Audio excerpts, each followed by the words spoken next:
This video is sponsored by Normandy 1998, Ash, and Team Valor.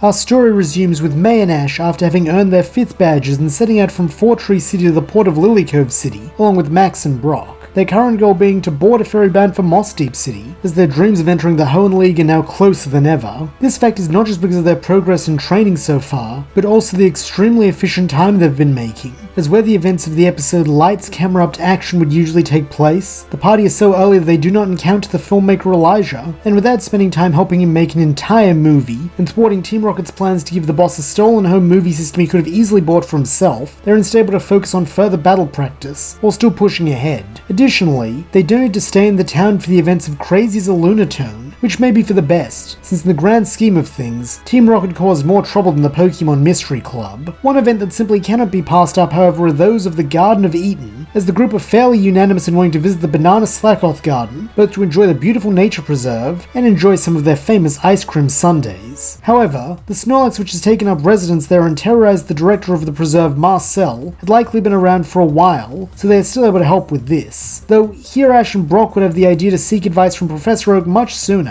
which in turn sees a short reunion for Ash and his own Snorlax over the phone, and Brock being made aware of a special recipe for an especially filling Pokeblock made for those with appetites like Snorlax. However, unlike canon, Ash's time as a mentor causes him to reject the plan to train up one of the local Slackoth into a Vigoroth to combat Snorlax's yawn, as that might simply create a new tyrant, instead going with the obviously quicker and more importantly cooler solution of having the professor temporarily transfer Ash's own Snorlax back to him, as it is more than a match for its kin, allowing it to defeat the other Snorlax even when put to sleep, meaning Marcel can catch it and end the crisis. As a result, the garden is not only provided with a new protector, but everyone can enjoy some delicious ice cream at last, albeit with a slight delay for May, as Kecleon bursts from its ball and steals her original helping. From here, at the pace our heroes are currently moving, the events of A Scared to Remember also do not pan out anywhere like in canon, allowing the group to simply arrive at Lilycove without missing a nice omelette lunch this time, before then calmly proceeding onto the ferry, which allows them to enjoy some downtime as they reach Mossdeep while mostly skipping or at the very least easily solving the events of Clampearl of Wisdom, the Relicanth Really Can, the Evolutionary War, Training Rex, gaining Groudon, and the Scuffle of Legends thanks to being significantly stronger than they were in canon, especially if Ash takes a while to return Snorlax to Professor Oak, giving a full team with a veteran powerhouse on it for some of these events like the conflict with the evil teams. Subsequently, events become more notable again and it's still Rocket Roll to me, as the group arrive to a temporarily closed Mossdeep gym like in canon, which sees them instead head to the Space Center out of boredom, where they have a fateful encounter with the co-gym leaders Tate and Liza in the midst of some training of their own. Thanks to spending more time, energy, and resources from the boss to even keep up with the twerps at this accelerated pace, Team Rocket are actually still trailing behind, and there is no imminent launch scheduled for that day, meaning we unfortunately miss out on the epicness that is Max piloting a space shuttle. However, this does mean we can move directly to the events of Solid as a Solrock, with the group simply having a tour of the center, and then going back to the gym immediately afterwards as the Mossdeep gym leaders have 2 challenges in this timeline after all. However, with this being the case, the duo asks that May and Ash battle as a pair, since it's so rare for them to receive dual challenges at once, despite the gym famously conducting mostly double battles out of tradition. Having no objection after all the training, traveling, and fun they've shared, Ash and May are quite confident they can work together in order to earn a badge, and so promptly agree. To this end, the 4 trainers take their positions on opposite ends of a planetarium-themed battlefield, as Tate and Liza release the Solrock and Lunatone they were training in zero-gravity conditions earlier. Seeing this, May and Ash's master and disciple decide to confer about their own game plan, doing a good job of avoiding bickering as their canon counterparts would do in a situation like this, as Ash coaches May through her choice, agreeing that Marill is her best option in terms of type advantage, but also offering that would be its only contribution, as the Aquamouse isn't usually much of a team player. With that being the case, May sees only one option, and so goes with Combuskin, having absolute trust in its power and their bond, while Ash regards the choice with a sense of familiarity that makes him uncomfortable in a way he can't explain,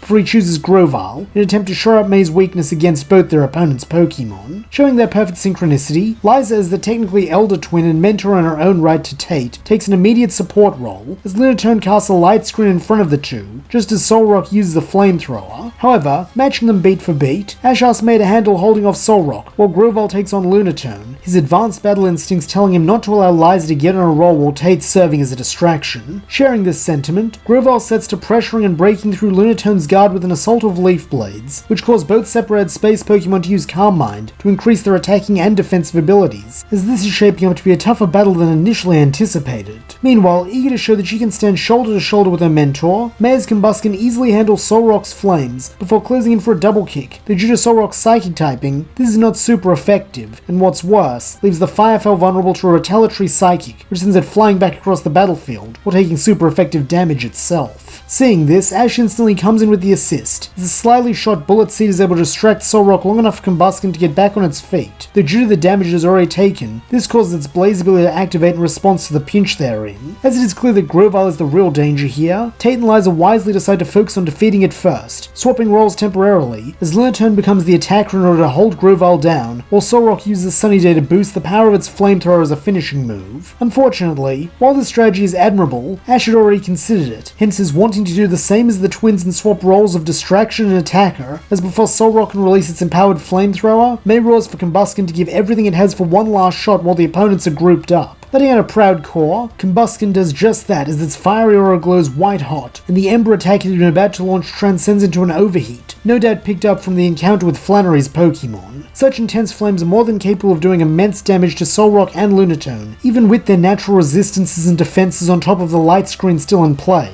Unfortunately, this barrier proves to be the difference between victory and defeat, as when the light screen fades, both Pokemon are still conscious and floating in the air, albeit just barely, having enough strength left to end things and deny the challenges their badges. That is until Grovyle takes advantage of being ignored to launch a surprise counterattack, slashing at the Sun and Moon Pokemon with the Leaf Blade. Such super effective moves are more than enough to finish what May and Combusken started, felling the Rock Psychic types and giving the victory to the challengers, though as the pair of friends share a look, two things are apparent. One, neither of them could have won this battle alone. And two, even together this was a close one. This latter revelation also causes Ash to at last realize what that uncomfortable feeling was, as it dawns on him just how much May has come to over-rely on her starter, a mistake he too made early on, with the boy endeavouring to steer his protege away from this, before it costs her as it cost him. As the battle for their mind badges is now over, the group has no more reason to remain here in Mossdeep, with another unfortunate consequence of their being earlier due to not stopping for contests, is they miss out on meeting and battling with Elite Four member Drake in Vanity Fair, which May would have also enjoyed in this timeline, as the group now set out for Sutopolis City. This also causes them to avoid the events of Where's Armaldo and a Cacturn for the worst, though the same cannot be said for the episode that follows. On the way to Sutopolis, they arrive to a small island village where the events of Claydol Big and Tall play out, for the most part very close to canon, as Team Rocket by this point have caught up, and even wind up forming a truce with the twerps after their antics of accidentally blowing up what originally appeared to be a giant decorative Pokeball, commemorating the sealing and defeat of some ancient destructive evil, that being a gargantuan Claydol who wreaks havoc and has a particularly strong attraction to Wobber fetish women. However, as a consequence of the major changes so far, such as the fact that Ash's Hoenn Pokemon are further developed and more powerful than their canon counterparts, with the same being true for May's team as well as her battling ability, it means their attempts to hold off and weaken the near Kaiju Claydol are much more effective, so that when Ash throws a Pokeball in the vain hope that he may actually save the day, it actually does go to plan, making Claydol the sixth and final member of his Hoenn Pokemon team, surprisingly. With the crisis averted easier and earlier than in canon, the Rockets of course turn on the twerps, attempting to now steal Ash's new Claydol as a gift for the boss, as they sick Cacnea and Seviper on the group. Surprised but eager to test his new friend's power, Ash calls forth the gargantuan Claydol, only for it to manifest slightly smaller than before, though still rather huge compared to any regular Claydol. This development puts a slight dampener on the Crooks' plans, as they demand to know what happened, causing the village sage and Brock to hypothesize that perhaps the transfer from the massive ancient Pokeball to the new and more advanced modern one condense some of Claydol's mass down to be more manageable in terms of data or storage. Intrigued by this, Ash refocuses just as the Team Rocket trio do, giving his newest capture its first order to blast them away with a Hyper Beam, a feat Claydol pulls off with almost no effort, showing despite a lack of size, its power is still very formidable, as are its quirks, since when the smoke clears, it's revealed that Wobbuffet was purposefully spared from Claydol's attack, leaving it separated from its friends, though upon realizing why, Wobbuffet panics and chases after the distant twinkle in the sky that is its teammates. Spotting this, Claydol attempts to follow, still clearly smitten with its many eyes having become hearts, forcing Ash to return to its Pokeball, as the sage thanks them for helping stop the behemoth behemoth before promptly asking them to leave and never return with it. After this, the group begin crossing Azabe Island, with timing again serving to prevent the events of Once in a More While, Big Burrow and Steel, and Absolute Disaster, as they reach the snowy mountain area of the jungle just overlooking Sarosi Town, where their next ferry awaits. Though, as they seek lodgings and rest in the local Pokemon Center, well ahead of an incoming blizzard, they're approached by a small yellow triangular Pokemon, who Ash scans with his Pokédex to learn is called Snorunt, while May gushes over how cute it is. Unfortunately, as well as being cute, the Snowhat Pokemon is also cheeky, as like in canon it attempts to swipe a badge case, though in this case, it is May's. Having seen this before, Nurse Joy then explains that as a wild Pokemon that frequents this area, Snorunt likes to play pranks on guests and will eventually return the badges after it's had its fun, and while May is slightly less high-strung about the whole thing than Ash is in canon, she does still attempt to get her property back. This culminates in events syncing up somewhat, but not directly with the episode Let It Snow, Let It Snow, Let It Snorunt, with May and even Ash still humouring Snorunt, though this time the chase is less antagonistic. However, with the blizzard still more than a few weeks away, there isn't much peril, causing Snorunt to eventually, and rather reluctantly, end its antics and return May's badges when the group prepare to go, with it being clear to see that the little ice type is sad May and Ash won't be around to play with it anymore. Seeing the cute little scamp was having fun playing around with them, May offers it the chance to accompany them on their journey and complete her team, which Snorunt is very happy to receive. Though wanting to play one more trick, it challenges May to battle to prove her strength as its new trainer.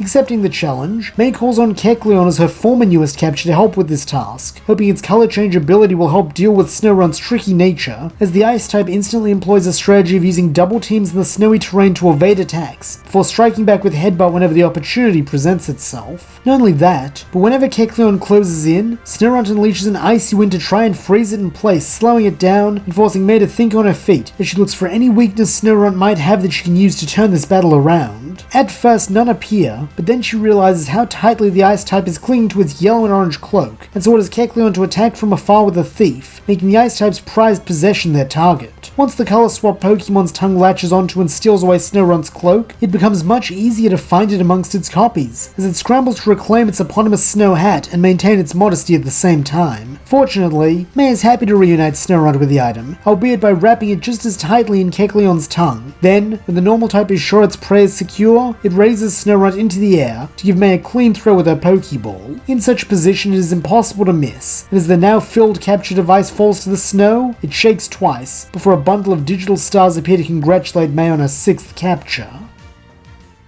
And that's where we'll leave things. How will Snorunt integrate itself into May's team? Will it and Claydol be able to help their new trainers in their upcoming gym battle? And can the team May has built carry her through the rest of her gym challenge? Find out as the journey continues.